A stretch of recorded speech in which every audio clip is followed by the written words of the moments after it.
ಬೇಸರದಲ್ಲೇ ಪರಿಷತ್ಗೆ ಆಗಮಿಸಿದ ರಾಜಣ್ಣ ಪುತ್ರ ಎಂಎಲ್ಸಿ ಆಗಿರುವಂಥ ಕೆಎನ್ ರಾಜಣ್ಣ ಪುತ್ರ ರಾಜೇಂದ್ರ ಸದನಕ್ಕೆ ಆಗಮನಕ್ಕೂ ಮುನ್ನ ಆಪ್ತರ ಜೊತೆಗೆ ಚರ್ಚೆ ಮಾಡಿನೇ ಬಂದಿದ್ದಾರೆ. ಬೇಸರದಲ್ಲೇ ರಾಜಣ್ಣ ಪುತ್ರ ರಾಜೇಂದ್ರ ಅವರು ಈಗ ಪರಿಷತ್ಗೆ ಆಗಮಿಸಿದ್ದಾರೆ. ಎಂಎಲ್ಸಿ ಆಗಿದ್ದಾರೆ ರಾಜೇಂದ್ರ ಅವರು, ರಾಜಣ್ಣ ಅವರ ಮಗ. ಸದನಕ್ಕೆ ಬರೋದಕ್ಕೂ ಮುನ್ನ ಆಪ್ತರ ಜೊತೆಗೆ ಚರ್ಚೆ ಮಾಡಿ ಬಂದಿದ್ದಾರಂತೆ. ಸಚಿವ ಎಂ.ಬಿ. ಪಾಟೀಲ್ ಜೊತೆಗೂ ಚರ್ಚೆ ಮಾಡಿದ್ದಾರೆ, ಮಾತುಕತೆಯನ್ನ ನಡೆಸಿದ್ದಾರೆ ರಾಜೇಂದ್ರ. ತಂದೆಯ ತಲೆದಂಡದಿಂದ ವಿಚಲಿತರಾಗಿದ್ದಾರೆ ರಾಜೇಂದ್ರ. ನಿನ್ನೆಯಿಂದಲೂ ನಾಯಕರ ಜೊತೆಗೆ ಮಾತುಕತೆ ನಡೆಸ್ತಾನೆ ಇದ್ದಾರೆ. ಬೇಸರದಲ್ಲೇ ಪರಿಷತ್ಗೆ ಆಗಮಿಸಿದ್ದಾರೆ. ನಿನ್ನೆ ಈ ವಿಚಾರ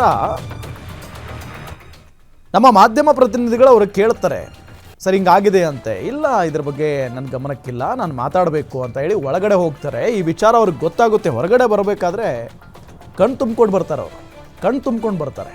ಅಂದರೆ ಅವ್ರಿಗೆ ಅಳು ಕಂಟ್ರೋಲ್ ಆಗಿಲ್ಲ, ಹಿಂಗಾಗ್ಬಿಡ್ತಲ್ಲ ನಮ್ಮ ತಂದೆ ಪರಿಸ್ಥಿತಿ ಅಂತ ಹೇಳಿ.